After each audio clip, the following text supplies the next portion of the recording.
Ankleshwar JIDC વિસ્તારમાં ભરૂચ એસઓજીએ નશાના કાળા કારોબાર સામે મોટી કાર્યવાહી કરી છે। શાંતિનગર 2 વિસ્તારમાં આવેલા એક મકાન પર દરોડા પાડી પોલીસે 6 કિલોથી વધુ ગાંજાનો જથ્થો ઝડપી પાડ્યો છે। ભરૂચ જિલ્લા પોલીસ વડાના માર્ગદર્શન હેઠળ નશીલા પદાર્થોના વેપાર સામે સતત કાર્યવાહી કરવામાં આવી રહી છે। તે દરમિયાન ભરૂચ એસઓજીને બાતમી મળી હતી કે અંકલેશ્વરના શાંતિનગર 2 વિસ્તારમાં આવેલા એક મકાનમાં ગેરકાયદેસર રીતે ગાંજાનો જથ્થો સંતાડી રાખવામાં આવ્યો છે।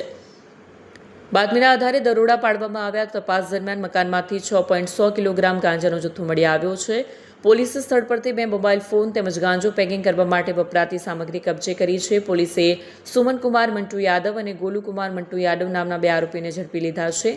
બંને આરોપીઓ મૂળ બિહાર રાજ્યના રહેવાસી હોવાનું સામે આવ્યું છે અને હાલમાં અંકલેશ્વરમાં રહેતા હતા।